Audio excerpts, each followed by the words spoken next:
Olá, turminha, tudo bem com vocês? Estamos aqui para iniciarmos mais uma semana.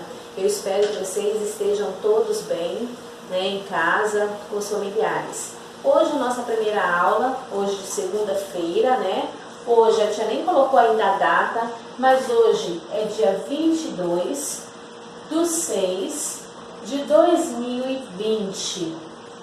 Eu espero que todos estejam com saúde. Eu estou aqui em casa, estou me cuidando. Espero que você aí também esteja se cuidando, tá? Nosso assunto de hoje, a primeira aula, é português. O nosso tema, as palavras e seus significados, que está lá no livro 4, na página 16. Na aula passada, nós trabalhamos com o poema e o fazer poético. Vimos como nós podemos brincar com as palavras. De uma forma bem dinâmica, nós podemos construir textos, poemas, Por que nós falamos que nós podemos brincar com as palavras? Porque quando nós estamos construindo, desenvolvendo um texto, nós colocamos as palavras que a gente escolhe, As palavras que vai dar sentido à minha produção. Então é por isso que nós falamos que a gente acaba brincando com as palavras. A gente acaba selecionando aquelas que vai servir para nós. E o nosso assunto hoje, lá na página 16 do livro 4, ele vai falar um pouco sobre o significado das palavras, tá? Como você já aprendeu, é possível brincar com as palavras ao escrever um poema, já que elas podem assumir um significado em cada contexto. Ou seja, uma palavra tem vários significados, dependendo do contexto em que ela for usada. Tá certo? Na maioria das vezes, precisamos usar dicas do assunto dentro das frases para resolver ou para revelar o significado correto, Nós usamos, por exemplo, a palavra manga.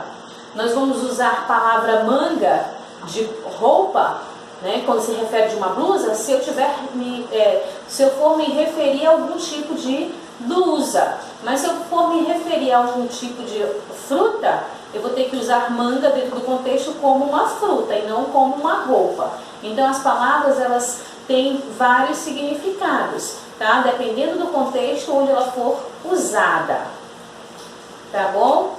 Lá no exercício de aplicação, vocês viram que o assunto em relação às palavras são bem pouquinhos, Porque nós sabemos que as palavras têm vários significados. Nós já estudamos isso em aulas passadas. E lá no exercício de aplicação, que está na página 16 também, ele fala sobre um pequeno poema. Vamos acompanhar e tentar identificar? Número 1. Leia o poema e converse com os colegas e o professor. O nome do poema é Pinosa. Eu tenho pena da galinha que tem pena. Eu tenho pena para escrever e fazer poema. Eu tenho pena e minha pena é bem fininha. Prefiro a minha pena do que a pena da galinha. Vocês viram que é um poema, ele tem estrofes e versos, ele tem rimas, tá? E apareceu 3 vezes, em 3 momentos, a palavra, apareceu em vários momentos a palavra pena. Porém, a palavra pena, ela aparece em 3 momentos com significados diferentes, tá? Vocês observaram que na primeira estrofe eu tenho pena da galinha que tem a pena. Ou seja, está se referindo à pena da galinha, da ave. Na segunda estrofe, está se referindo a uma caneta, um objeto que tinha o design de uma caneta, que era uma pena. Então, já são 2, uma única palavra com 2 significados. E lá na outra estrofe, prefiro a minha pena do que a pena da galinha. Ou seja, ela preferia a pena que ela escrevia, porque dava de escrever, do que a pena que a galinha tinha no seu corpo. Então nós vimos palavras, uma única palavra com significados diferentes. Por quê? Porque depende muito do contexto em que elas estão sendo inseridas. Lá abaixo tem, qual a palavra que mais se repete no poema? Qual foi a palavra que mais foi citada no poema? Foi a palavra pena, Por que essa palavra se repete? Por que você acha que essa palavra se repetiu tantas vezes nesse poema? Ela se repetiu para quê? Para dar sentido à frase. Em nem todos os momentos ela deu o mesmo significado. Ela deu significados diferentes, né, nas frases, nas variadas frases. Na página seguinte, na questão número 2, no poema a palavra pena tem mais de um sentido, ou seja, tem mais de um significado. Quais são eles? Pena de galinha? Vocês podem marcar mais de uma questão na questão número 2. A arte de escrever, sentimento de dó, um tipo de caneta, castigo e sofrimento. Então, vocês podem marcar mais de uma questão aí. Na questão número 3, qual é a pena que o autor tem? Nessa terceira questão, ele se refere a que tipo de pena o autor tem. Então, se ela está se referindo ao autor, nós vamos... É o que? O tipo de... No sentimento, ele está expressando o tipo de sentimento, é dó, a pena de dó, né? Você pode colocar aqui na questão número 3, você pode expor o seu raciocínio, o seu pensamento, o que você acha, tá bom? Na questão número 4, para que ela usa a pena. Para que a personagem usava a pena? Para ter pena da galinha? Para escrever e fazer poema? Para dar à galinha que tem pena? Ou era para escrever cartas à galinha? Né? Então a pergunta é, para que ela usava a pena?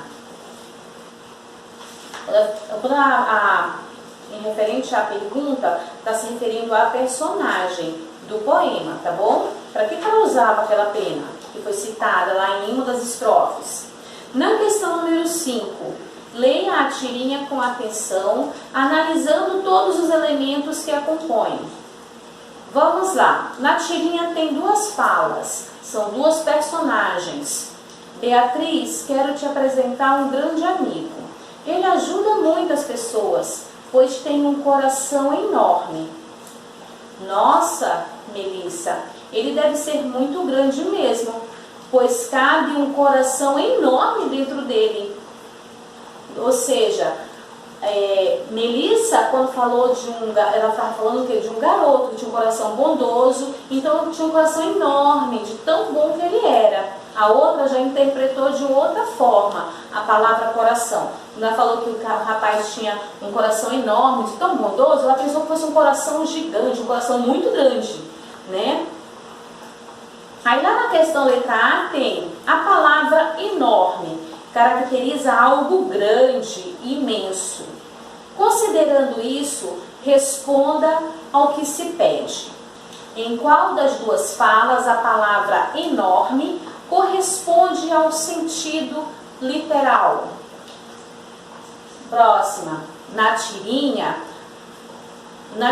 a palavra enorme tem qual outro sentido? Qual outro sentido que a palavra enorme tem aí na tirinha? Próximo. Com base nas duas respostas anteriores, que fato poderia ser considerado como engraçado na tirinha? Tem uma das duas falas aí que expressou um pouco, foi até um pouco expressiva, de forma bem divertida, né? Na letra B, com base nas respostas anteriores e na tirinha, você já deve ter percebido que é uma outra palavra que representa dois sentidos. Que outra palavra é essa? E na próxima página, nós temos a página 19, que é o exercício proposto, o exercício para casa. Gente, o exercício que nós vimos hoje foi referente às palavras com significados, né, diferentes, palavras parecidas com significado diferente. Depende muito do contexto em que você vai usar a palavra, tá? Uma única palavra pode ter vários sentidos, depende do contexto em que você vai estar inserindo ela, tá? Eu aguardo vocês na próxima aula e bons estudos a cada um de vocês.